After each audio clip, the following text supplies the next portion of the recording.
Thank you. Thank you for being here. Yeah. This is your big debut. Oh my goodness. Okay, so I guess we could kind of just get started. Sure. I'm going to lower my laptop so I can pay attention to you and not the chat. So chat, I will see you after the stream. Just some housekeeping things. We're doing a live Q&A in Discord. So after we chat with Lily, I don't even know which camera I'm supposed to be looking in. After we chat with Lily, save your questions. Colin, who's typing as restream, is going to post an invite link to Discord. So if you don't have one, you can join. And we can do a live stages Q&A in Discord, meaning like we can bring people in, right? Live. Great. Okay, cool. Okay. Hi, Lily. Hi, how's it going? It's going great. I usually like to ask people one simple question. And usually either it's like there's a long-winded answer or it's usually nothing. What'd you have for breakfast this morning? Coffee. So you're one of the people that it's my nothing. Cappuccino, the milk. So The do you cappuccino. not eat breakfast usually? Typically, yeah. Are you just not hungry in the morning? I mean, the coffee really suppresses your appetite. And then I usually wait either like in the afternoon. Wow, this is all about my diet now. I'll have a yogurt or something like that. And then, like, I guess I sort of do one meal a day with some snacks before. Wow. But it's not like an intentional thing. Do you make your coffee here? Yes. Yeah. I don't have time to stop somewhere. And I don't have time to do it at home. Do you have the preparation means to do it at home? Yes. You do. I'm very diehard on cappuccino, so. Okay, Yes. and for those that may not know, what is a cappuccino? A cappuccino is 2 shots of espresso. It's 2 shots. Yes. Okay. And with like microfoam milk. So it's not too foamy, but Okay. there's a nice little foam to it. And it would be like, and then the coffee is 1 part coffee, 2 parts milk. So you're doing then Double 4 the- parts. So it's like if you have 1 shot of espresso, it's 2 shots of milk. Kind of, yeah. So then it would be I do like 4 ounces of milk if we're getting Okay. how much I pour in there. And but you're steaming the milk? Is that what it is? Yes. Yeah. Frothing it. Is there a difference? Steam versus froth Yeah, because I think the froth makes it more bubbly. versus Steaming? Maybe it's the same. I feel like it is I think the it's same. the same. 'Cause it's called the steam wand. Yeah, it's that loud noise Yes. that we hear all the time. I think it's It's the just same like shooting because- steam into it, Yeah, right? because it's just shooting steam and it's causing the milk to froth. Yes. So, Yes. yeah. And what kind of milk? 2%? It's whatever. Whatever. Honestly, yeah. Don't have a preference. No. Okay. I used to be a big oat milk girl because I thought, ooh, it's better for the environment. But I don't think that's true. And it's also horrible for you, so. Oat milk in particular? Yeah, it's with very processed. all the gums and whatnot in there? Yeah, Yeah. so I just reverted back to, because I was doing it initially to eliminate as much dairy as I could environmentally. Yeah.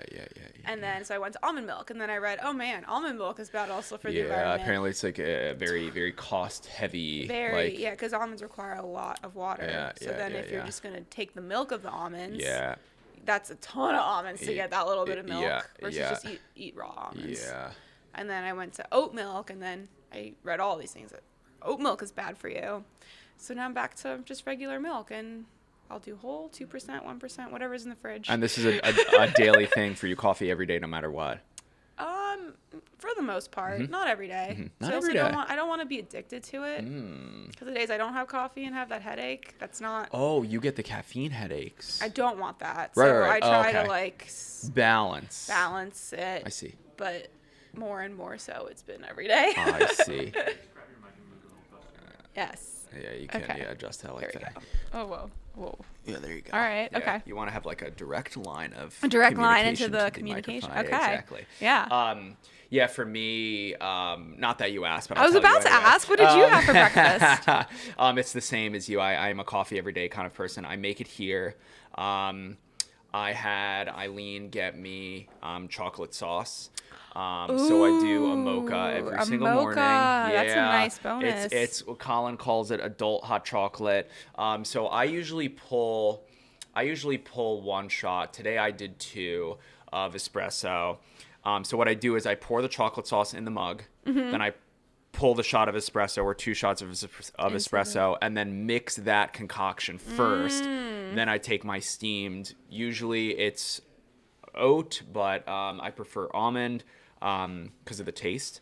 And like, I don't know, for me, dairy, aside from like all the environmental things, it just like feels like it makes my skin, you know, oily and like makes me feel like bloaty and just like, yeah.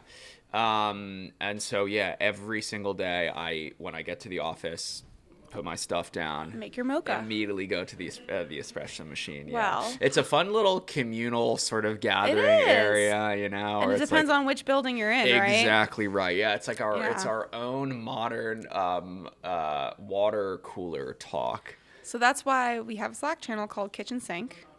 And if you're curious about how that originated, get right into it. Okay. Back in our very first, I was about to say house, our first office, it was 1086 Howard. The layout was similar to where we are now, but much smaller. This is in San Francisco, Lily's talking about. Yeah. Yes, in San Francisco. It's just basically one long hallway where you saw all the desks and there was a kitchen at the end, and it was you know, it fit like 20 people. Like 20 people were too many people. And so at the end we had our kitchen, and that's where the coffee station was, and that's where the snacks were. And what would happen is people would gather there to go get a snack or make a coffee, and then we would linger and hang out and talk. And when we talk, and it was around the kitchen sink. It was all around the kitchen sink. And then when COVID happened, we created that channel to emulate, hey, like, this doesn't need to go in the general channel about work-related things. This is our channel for all those kitchen sink moments we had in the office, but no longer are having. So it's not exactly what you would think of. Yeah, I thought kitchen sink was like just anything. Yeah, random. that's what it I think it was probably like. Too full, but okay. The origination around that was because we would gather around the kitchen sink to talk. Because there was always and we also all did our own dishes, right? So there was always a traffic jam around the kitchen sink. I just want to make sure that you want to just like make their decibels drop just like 5, maybe between 5 and 7. So I didn't even introduce Lily. I don't know what camera's on right now. Lily, why don't you introduce yourself after this whole coffee conversation we've had already? So my name is Lily, or Lily Hashemi. I've been at Humane for about 3 years now. Wow, it's been over 3 years. Yes, I joined January 2020. Wow. Hence the before COVID. Wow. Okay. Yes. Prior to that, I was at Apple for almost 5 years, where I worked primarily on iMessage. And I worked shortly on Siri, but for the most part, my career was working on the Messages app at Apple. So you're one of the Humane OGs. Yes. If you joined in January of 2020. Yes. Wow. And what do you do here? It's a secret. No, I'm just kidding. I lead one of our device experience teams, and my team is focused on building out like the features that make the device feel different. So because we have 2 device experience teams, like one is focused on all things user experience related and the foundations for it, and including table stakes experiences that you would expect in your device. And then my team is kind of focused on the experiences and features that make the device different. Cool. Yeah.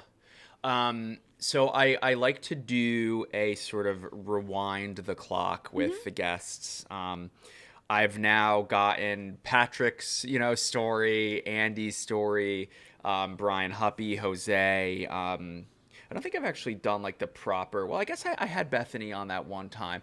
But yeah, so I like to rewind the clock and just get to know you as a person. Obviously, you have a really cool job, but there's a lot of things in your life that led up to you being across from me today. Yeah. So let's rewind the clock, Lily. All right. How far back do you want to go? I want to go all the way back. Okay. Tell me, where you were born, Wow. where'd you grow up, okay. And what was your childhood like, like how did you get into technology? I mean, we touched on it a little bit the other day. Yeah. But let's get into it. Okay. So my background, yeah. I was born right outside of Philadelphia, Pennsylvania. Go Birds. Cool. Sad loss. Yeah, that was... Yeah. We don't need to talk about that. We don't have to talk about it. No, we don't. And then I grew up in Allentown, Pennsylvania, because I was born in Philly, but I was probably 2 when we left. And then at the age of 10, we moved to Washington, D.C. So that's where I went to high school and all of that. In case anyone was wondering with the where are you from question, like I am Iranian. My parents were immigrants. And one of the reasons for moving to D.C. was there was a larger Iranian community in the D.C. area. They felt a little alone in Allentown, Pennsylvania. D.C. proper or like, Northern Virginia. Northern Virginia. Yeah, so Tyson's Corner area. Mm-hmm. So, and I went to high school in Maryland. And then after that, I went to the University of Michigan, so go Blue, where I studied computer science and biopsychology, cognition, and neuroscience. Whoa. Yes. Is that a double major? That was a double major. Whoa. Yes. Did you start the major your sophomore year? I started the computer science major my sophomore year. So if you're asking about, and this is how I got into tech, I actually went to school. I wanted to be a clinical psychologist. I wanted to work with children with autism. That was what I realized was my passion in high school, was working with children with special needs. Were you able to take psychology classes in high school? So I did a lot of volunteering. I think it started with my first high school that I went to had a community service requirement in order to graduate, that you could start the summer after 8th grade, so you could get ahead of it. So I was like, all right. So and it was pretty strict in what areas you could get into. You either needed to work with kids, do something environmental, or work with retirees or people in nursing homes, essentially. And so between the three, I was like, well, I babysat a lot. I love playing with kids. I was like, the children seems like the right area to go into. And it was that first summer of working in a preschool for children with not learning disabilities, but trying to figure out the right way to say this, but like special needs. Yeah, special needs. Right? Yes, yeah. And the kids in the class, I just remember working with kids with Down syndrome and kids with autism, and I just gravitated towards it and loved it. And so then I decided to spend as much time as I could working with those types of children throughout all of high school. I think I left high school with over 500 community service hours, just based on wanting. And that's all that was my passion. After school. After school, so weekends and summers. So in the summers, I would work as a teacher's aide for occupational therapy camps or speech therapy camps. So I'm helping kids with motor disabilities, and it was just it gave me so much joy. And then helping others. Yes, and those children in particular, because I also babysat a lot. That's how I made cash in high school. And I did have one family whose child was autistic, and it was just, I felt like I became part of their family at the time. Wow. So it was your exposure to babysitting that got me into this. You were able to find this is an actual, you can make a career out of helping people. Yeah. In a sense. I didn't know how to make a career out of it. All I knew is I liked doing it. Got it. Okay. And my parents were trying to help me figure out how I could make a career out of it. So they had helped me figure out, you could become a clinical psychologist. That's a decent way to tie the two things together. What about being a teacher? I did think about that.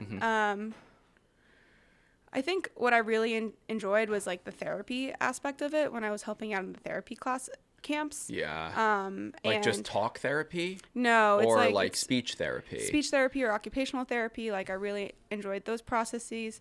What is go one layer deep? What is occupational therapy? Okay, so occupational therapy kind of helps people who they need help with their physical presence in the space, and their basically motor skills. So a child with autism, for example, they the things that are just you and I are sitting here, and maybe this bench is a little prickly. That feeling is, it's fine for us, but it can be really triggering for some people with those, and it's kind of working through those issues, if that makes sense. Yeah. And you sort of talk them through these there's a lot of motor things. skills It's motor skills. It's both. It's a combination. And usually the kids with autism, they're both in speech therapy and occupational therapy. It's about getting them more physically adjusted in the space without figuring out working through different exercises that help them not feel triggered when they enter new spaces. So you became a sort of before you did proper schooling for this, you almost became, really well versed. Yes, I was an aide. I just want to but disclaim I'm not a therapist. I don't have the proper licensing for any of that, so I'm not. need to disclaim that. Sure. But your community service hours, you had a lot of experience, you know, hanging out with these kids. Yeah, and I loved it, and I just wanted to explore what I could do there. Mm-hmm. And so when I went to school, I wanted to go for psychology, Mm-hmm. and I was trying to figure out whatever it takes to get into a clinical psych program. And at school, I also got involved with research. Did you know, was Michigan your first choice? It really was. It really Deep down, yeah. I mean. Did they have Yeah, so Michigan is a great school for anyone out there. Yeah, go blue. Go blue. But their psych program was at the time, I think, number 3 in the country with like the leading clinical psych program. So that was like a reason why I really wanted to go there. Wow. Do you remember like that whole process of like Yes. applying? Oh, I remember all of it. Yeah, yeah. And What was it yes. like for you to find out? Do you remember where you were? Oh, I remember. I was home alone when the letter came. In the mail. In the mail. Physical mail. Physical mail. Oh, wait. No, it was an email. It was an email. Okay. Yeah, Okay. I was like, wait, I had email then, I think. Okay. Some schools were physical mail, and Yeah, yeah. it was Oh, a yeah, hybrid. yeah. So that one was an email, and I just remember I screamed. And then there was an earthquake. And there are no earthquakes in Virginia. Like, that was what happened maybe an hour later, and I was Wait. Was this in like 2000? 11.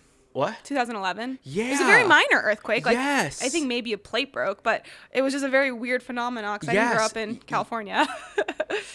Okay, this is going to sound crazy, but I think I remember this because before The Verge was a thing, we were This Is My Next, and we had our This Is My Next office. Okay, was it in the summer? It was in the early spring. It felt like summer. It was hot, but it was like probably I in want the to spring. say I was in the Flatiron office in New York, and I remember like seeing my laptop thing or my monitor like shake a little bit, and I'm like, was that an earthquake in New York? And it was in Virginia. Yes. Okay, back to the story. So Yes. you got into school. Mm-hmm. You knew that you wanted to do this. When did computer science come into the picture? Exactly. So I got into research, and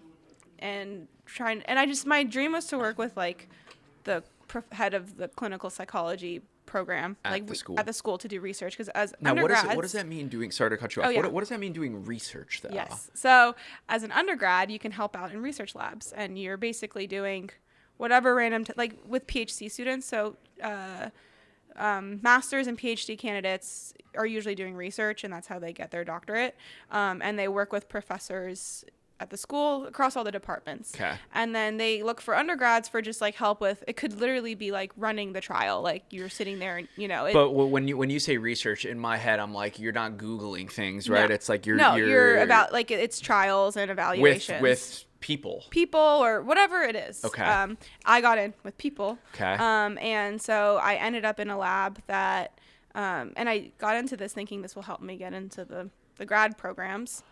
Wow. So immediately when you got to I school, had a plan. you were like, wow. I had a plan, being like, okay, if I do the, Wow, if I find the right professors, they'll help be a referral, and then I can help find my way. We call it manifesting. Yes. But you did it. Yeah, I did. Well, sort of. It totally pivoted, because I'm not in.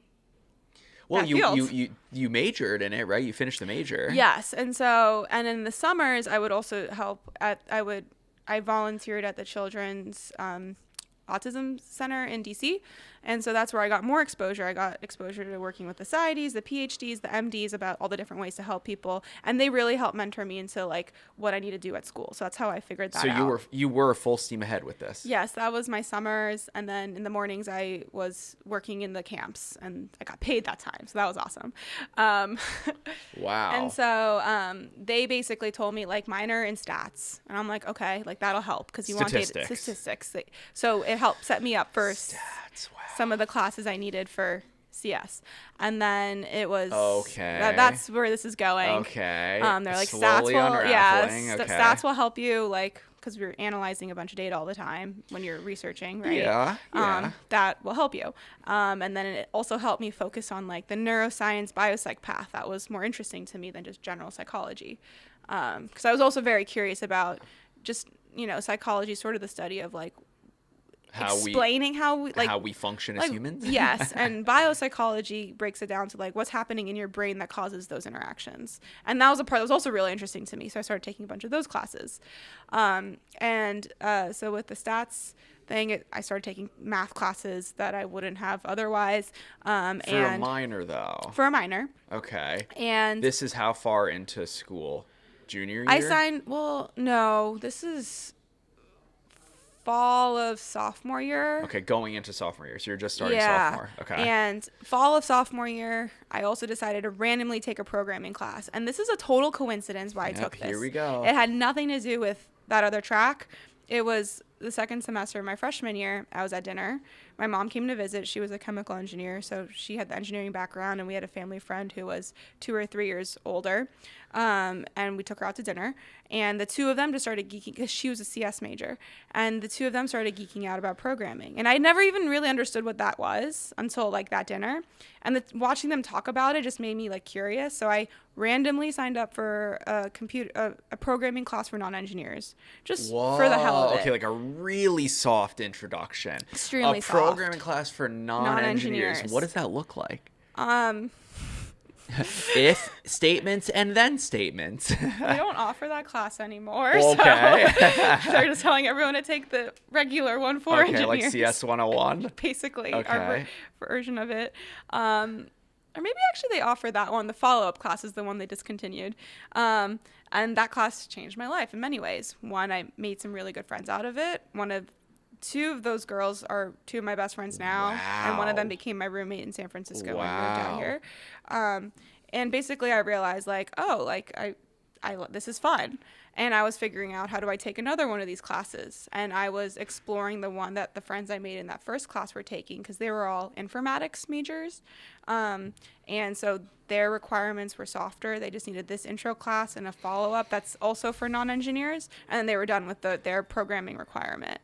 And so I was conflicted of taking the class with all of my friends, or do I take a class that has more opportunity afterwards? So then I jumped straight into the second level CS class for engineers. And that was a big jump. And that was tough. Hard. It was very hard. Yeah. That was very hard. What was it? EECS 280. It was just like introduction to, I actually don't remember the class name. What language what was it? It was in C++. It was C++. Yeah. Wow. Okay. Wow. That is intense. You didn't start with Python or Java? We didn't do Java. Python we did in that non-programmers class. Okay. Which is a programming language. Yeah. For sure. The non-engineering programmers class. Mm-hmm. Then EECS 280. Yeah, I remember I took that at the same time as this other really intense bio class that I ended up failing the bio class and dropping it halfway because I was spending all my time on the computer science class. And I just never studied I never even went to class or read the notes. Like I had no idea what was happening with the bio class. Your course load was probably very intense. I was completely neglecting it. Yeah. I know, I just got overwhelmed and I became obsessed.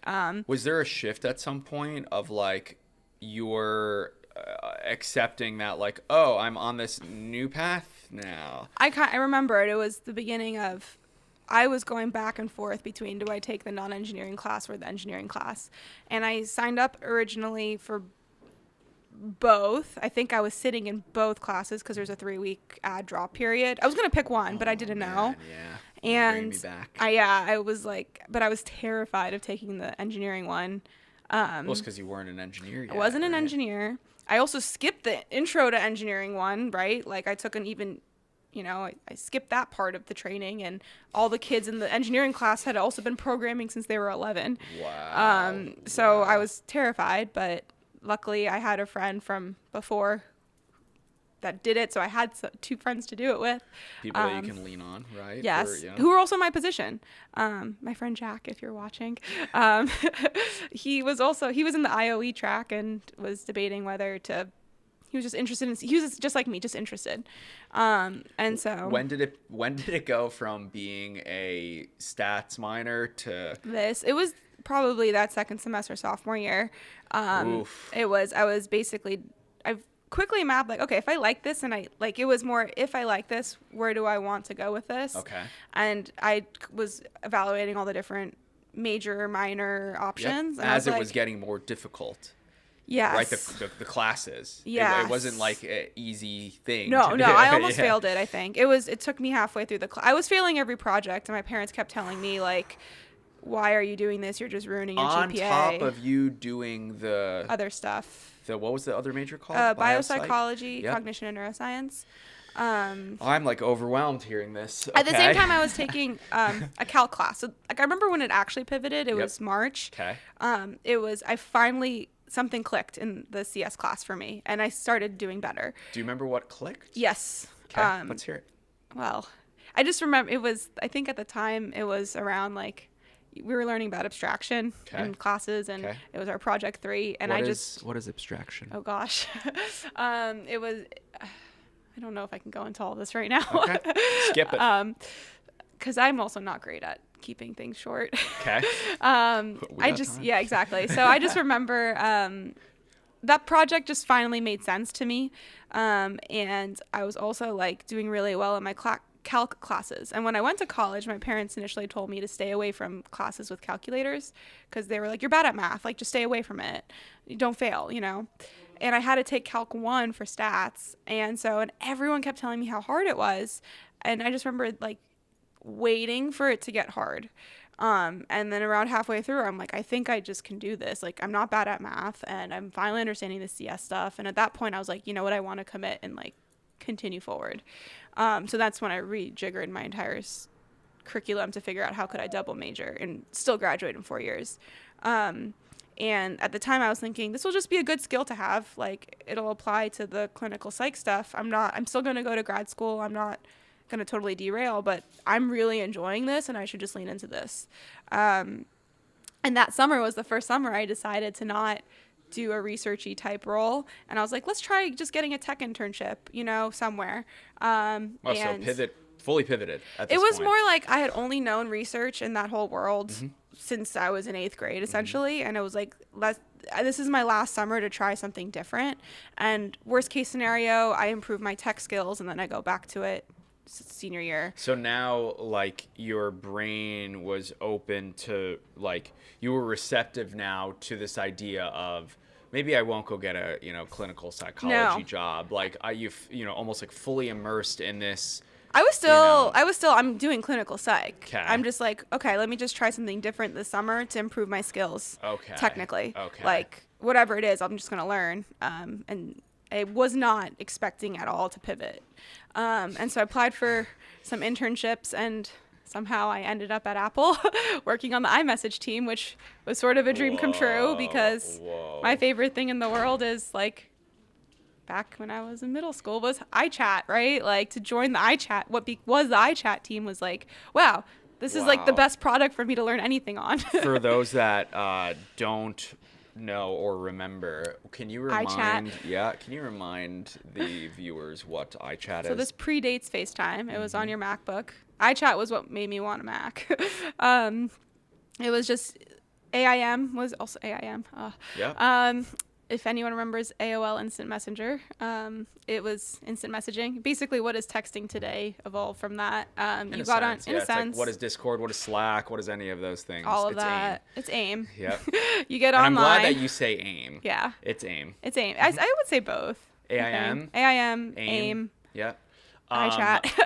And you can video chat with your friends up to 4 people, or you're just talking online with them in real time. It's basically your iMessage, but on a computer. Because the thing with iChat was, and correct me if I'm wrong, you were able to log into any of these services, right?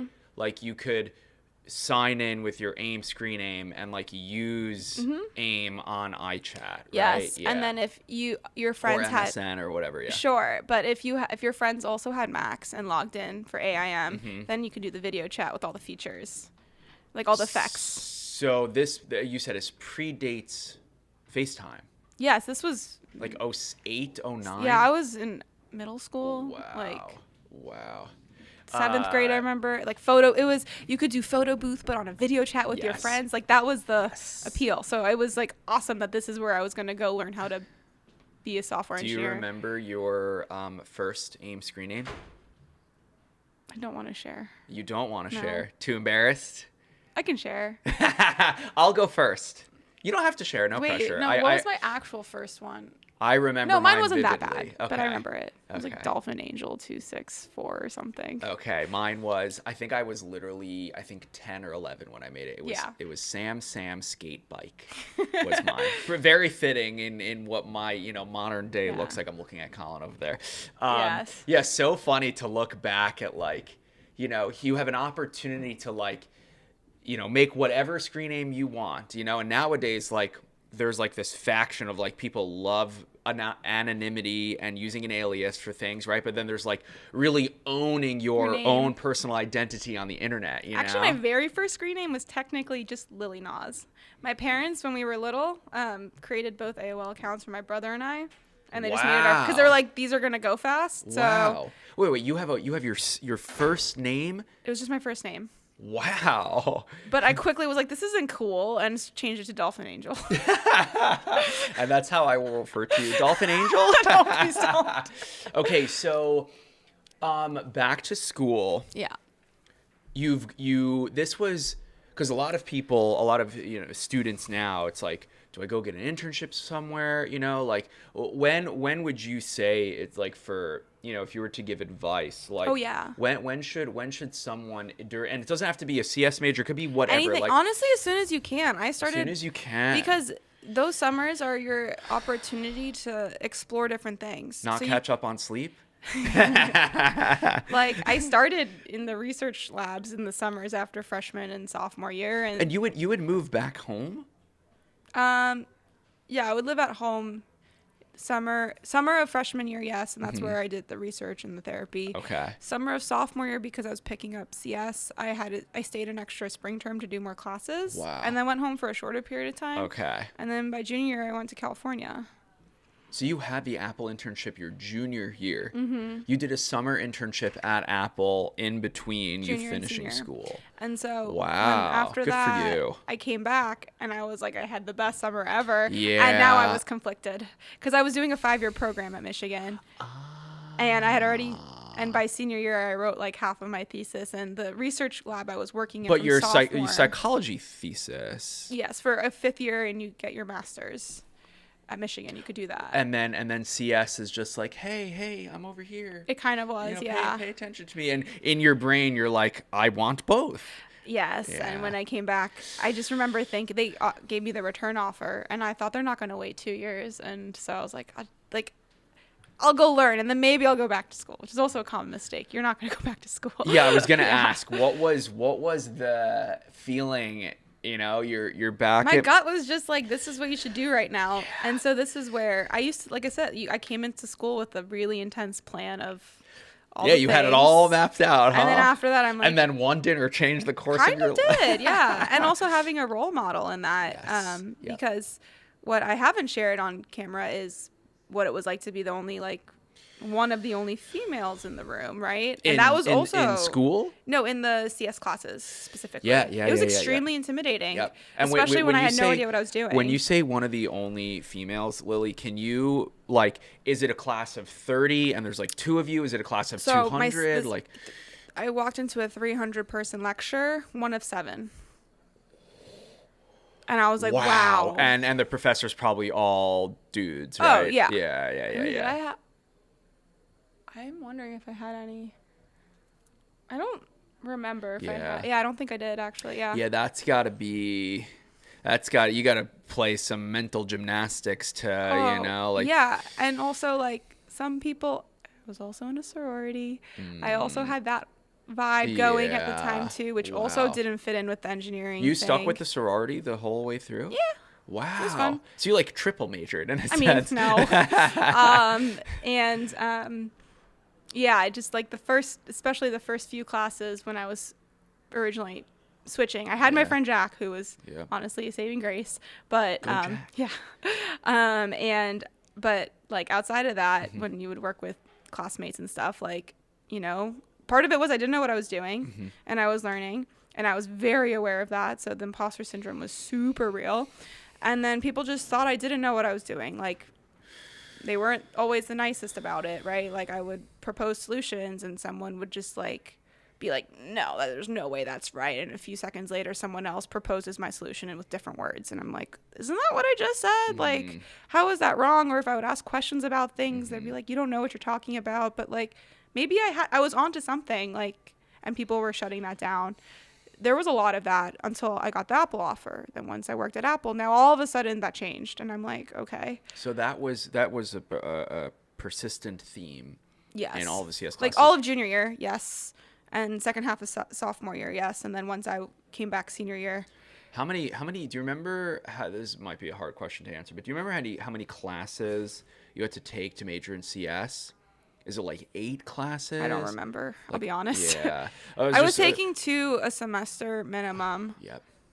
For 2.5 years. Yep. Yeah. So I think that's like, probably, like, more than half a dozen, like more than, like, probably like 8, 10 classes. Yeah, something like that. And that plus was, a summer course. And like, that was, was it the same sort of ratio during your time in CS? I mean, some classes were smaller than others. Some were bigger. Like, there was like those intro ones where you could really feel it. When it got smaller, you felt it less. But similar ratios, yeah. Okay. I mean, you still feel it, but there's just less people in the room, so the numbers aren't as crazy. So if there's still 7, it's still us 7 women. We're in all these classes together. If the class is 100 versus 200, like, that's how you felt it, right? Yeah. Yep. And then once you you did this Apple thing, then you're sort my of cred like, changed. yeah, you're and I'm validated like, okay. now, yeah. But that also helped me to feel have more confidence, because it was after that, and I was in these classes where now I knew what I was doing. Like, I was confident in myself, because up through junior year, I just constantly was questioning, like, why I was doing this. I'm too dumb to be here. Like, I shouldn't be here. Was that? Do you think that was? What would you attribute that to? Which part? You having imposter syndrome. Was it a product of the environment? You think? For sure. Yeah. Like, I felt like an outsider. I felt like I was a visitor and I wasn't supposed to be there. Wow. And even though you sort of, because what I was hearing before was like this newfound, like, you're like, wow, this is, I like this, it's great, but at the same time, you're like, no pun intended, but like doing psychology battles with yourself of like, should I even be here? There's so much pressure, like all this kind of stuff. Well, once I set my mind on something, like, I do it. There's no stopping me. So once I decided this is what I like doing and that's all other stuff, I was like, I'm going to do this and I'll figure it out.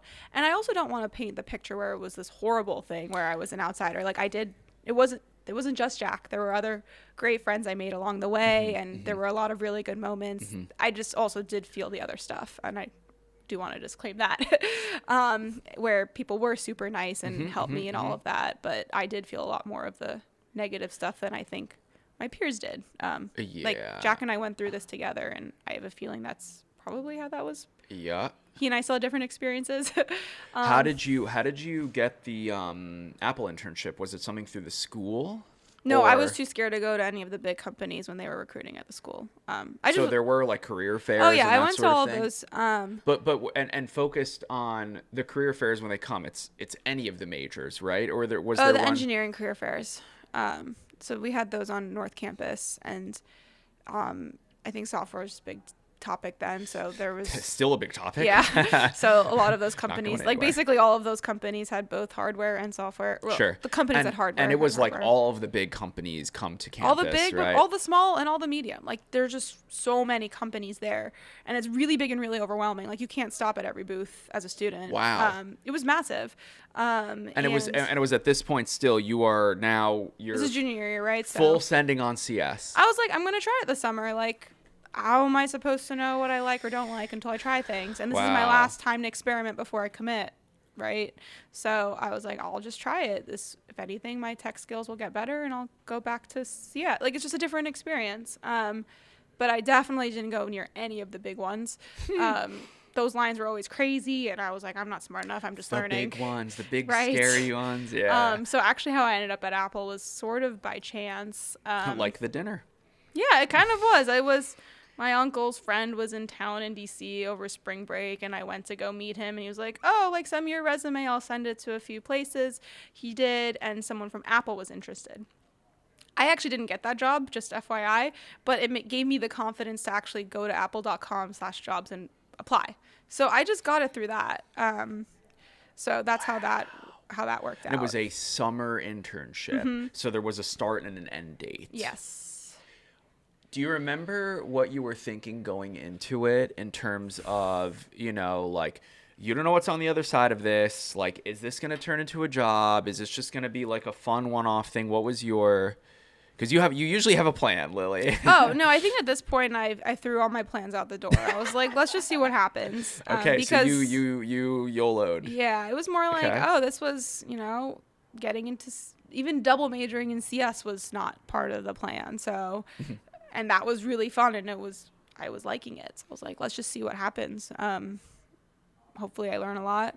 I'm getting to work on my dream product. Like, because at the time, both Jack and I were thinking, doesn't matter where we end up in the summer, wherever we go, we're going to learn, right? Like, because we were so new to all of it. Doesn't matter where you get your internship, we'll learn. They throw you into the fire, and so you'll to learn speak, any, right? So, and then for me to be so lucky to somehow end up on messages of all teams too.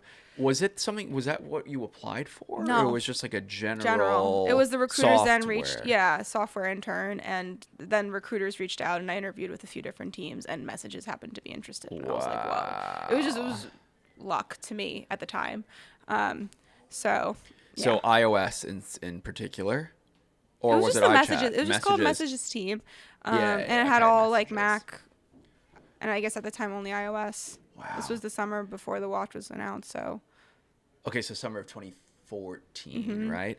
I can't imagine the nerves and excitement and butterflies of like, your life is now so different than it was when you first entered college. Oh, yeah. And then you're like, holy crap, I'm going to work at, this sort of like dream company in a sense. And then you're there. Yeah, it was funny because it was the summer of 2013. My family made a trip out to California just to visit California. We did San Francisco and then LA. And when we were in San Francisco, like, we met with one of my mom's family friends who happened to also work at Google. And that was when I was double majoring and taking all the classes and making that switch. And I just kept poking fun at my mom. I'm like, hey, Mom, what if we come back next summer and I'm working at Google or this or whatever? It was Google. I just kept saying Google because he worked at Google. And I'm like, and my mom just laughed and she was like, yeah, okay.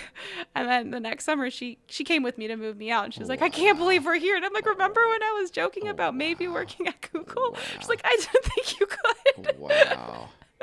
Crazy. I didn't think I could. Crazy. So it changed your life with doing that summer internship at Apple. Yeah. Yeah. Because then I decided to take that full on. Do you feel like you learned more in those 2-3 months? What was the sort of, did it feel like school? It was different. Yeah. And I think CS is one of those interesting majors where what you learn in school is super applicable to your job. For CS in particular, right? For CS in particular. Yeah. I know for a lot of majors that's not true. Yeah.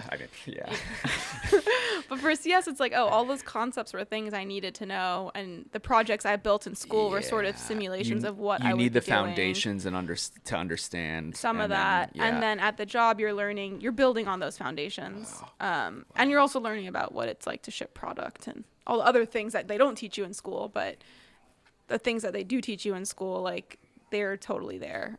So it was just really awesome. Were there other interns with you at doing messages in particular? Oh, no. So messages, it was like one intern per team. Whoa. I mean, the teams were small. The messages team was 8 people. Wow. And that was before iOS 8 came out. Wow. Which was like when iMessage got a version of a facelift at the time. It was like group chats came out. Like the quick selfie cam thing came out. Yeah. I keep forgetting what the external name for the speech one was. Like when you could do voice notes. I don't remember. Voice notes. Is that what it was called? I don't remember. I mean, that's how I refer to it as. Yes. Like all of those features came out that summer, which were really big at the time. Yeah. So you got to work on things that, like are used by a lot of people. And then my first year at Apple was when we were working on iOS 10, which was also the next big facelift, which was expressive messaging and all of that. Yeah. I mean, it's fascinating to talk with someone like you in particular, because like I'm someone that pays attention to WWDC new features and new things like that, and here's someone that contributed to these things. It was really fun. What when you were an intern, do they tell you like, you're gonna come back, like? I mean, at there's the end an of the offer, summer. Yeah, they tell you at the end of the what- summer. End of the summer, but that's not something you're thinking about. You're like, oh man, like, am I gonna get to work here someday? Like, I'm sure some do. Like, Yeah. it depends on your journey. because it was an internship, right? Yeah, It was like, and the idea of the internship there is to make it some sort of returning offer. Yep, Whether yep, it's yep. another internship for the next summer. yeah, it's like you're our a intern sophomore. program here. It's exactly what that is. Yep. And so I'm sure a lot of people go into it worrying about the return offer. Yup. But then there's also the looming factor of school. That you're in the middle of school, right?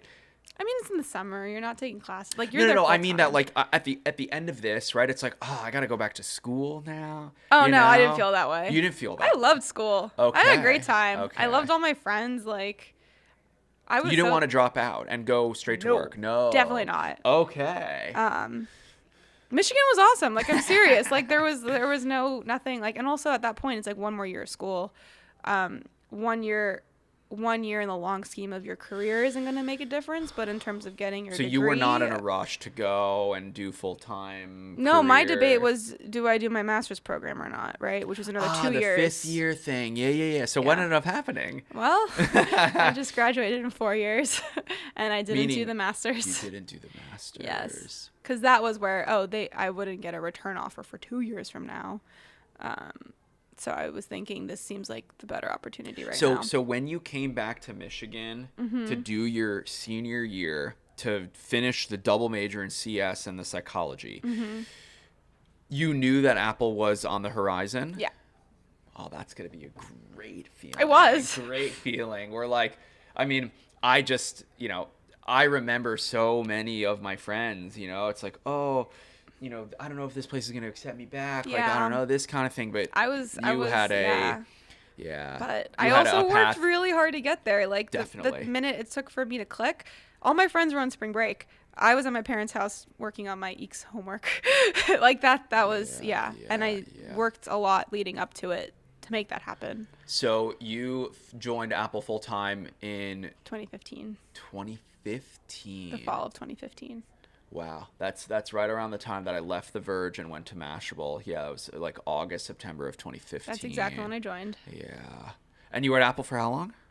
I guess 4.5 years. Wow. Working on mostly messaging. Yes. I quickly had switched towards my end of my Apple career Mm-hmm. to the proactive Siri team. And I wasn't looking to leave. Just Emron reached out. He and I would work together my first year at Apple on expressive messaging. And he just was like, hey, it was after they closed their seed round the summer of 2019. Wow. And I just June History. of 2019, like, changed teams, ready for a new adventure, just to learn like some new skill sets. It was in that fall he just reached out asking about if I would be interested in chatting, and I was like, sure, why not? And we got coffee, and then I was like, oh wow, this is a really cool idea.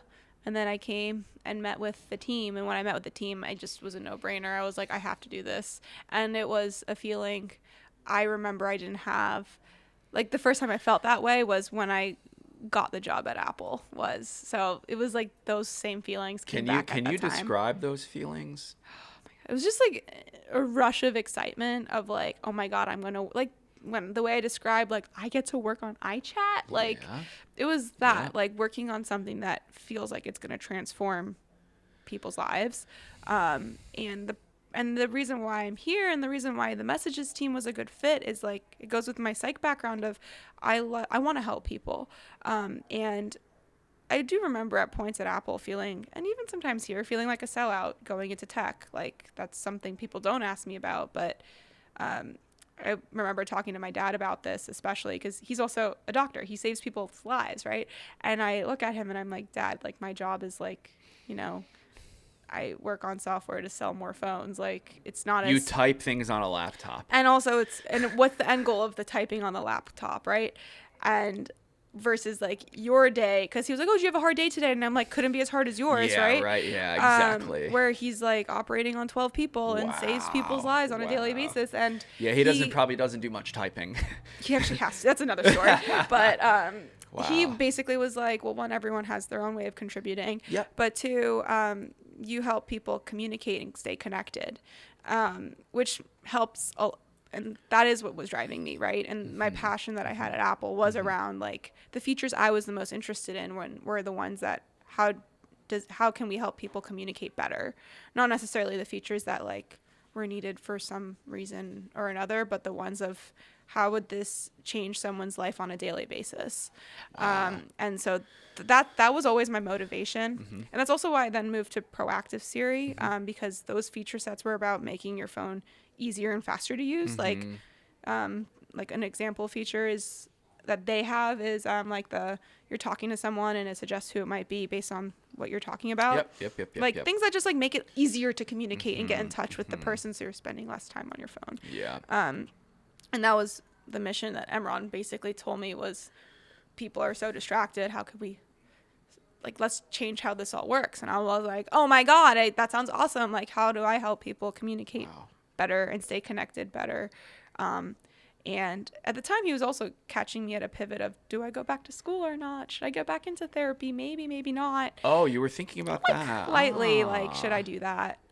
This was after 4 years at Apple. Almost 5 years, yeah. Almost 5. Yeah, and I was like at that crossroads of, if I'm going to go back to school, now's the time. And it's interesting how that's sort of just like, I mean, not always, of course, but like it feels like it happens quite frequently for people where you spend long enough anywhere. It doesn't matter what the job is, anywhere. You just start to think like, is there something after this? What could I do, to completely pivot with my life, And then at the same time, like hearing you learn new disciplines with inside Apple, is like, yeah, there's like, you don't have to, necessarily go elsewhere to grow. No. You got to take it upon yourself. Honestly, if you stay at the same place, it's probably more beneficial in some ways, because you're building the relationships that you could use to help you build things, or the mentorship and all of that. There's definitely benefit to staying at the same place for longer, but I also totally understand jumping around. I just personally was benefiting more from trying to stay versus leaving. I forgot what we were talking about. I just interjected and sort of asked. No, you're good. I wanted to close this loop of close away. Is I can either impact people, like a small subset of people have a huge impact on their lives if I went back to therapy. Like if I'm working with kids, but I'll be only working with a handful of kids, like at most maybe like 100, I don't know. Versus I could try to work on something that would have a really big impact on a lot of people, but in a smaller way. Like it's not life-changing. It can be life-changing, but I mean, I don't want to compare it to doing therapy with children with autism, right? There's no comparison. So, but it would impact way more people. And I thought that could be a really good way to spend my time. So that's why I'm here. Do you have friends here that you worked with at Apple? Yes, I do. Yeah? Yes, Adam Binns. He and I were both on the messages team. And we both started out Humane on the same day too. Wow, you worked with Binns at Apple. I gotta get Binns on the stream. He was maybe a little bit. Is he over there? He was a little bit maybe apprehensive, but I think we could. I'd love to hear Binns' story. Wow, you worked with Binns. Okay. Okay, Lily. Somehow we have 5 minutes left. Okay. It's been 55 minutes, right? Do I have that math right? Should we just go to Discord? Okay. Let me just look and see. Okay. Nice. Some good chats here. I think we can, Colin, did you paste a Discord link in there? You just did. Okay, great. Oh, thanks. Yeah, Colin was typing at me. I was paying attention to Lily. The passion to which all of these employees talking even vaguely about the Humane product makes me want it so bad without even knowing or caring what it actually does. I think that the time will come this year where you get to see it. Yeah. eventually, and you'll have an opportunity to buy it. I hope that at least a few of you are ready to click buy. I know that if I wasn't working here, I would be one of those people, but now that I work here, I'm even more so one of those people.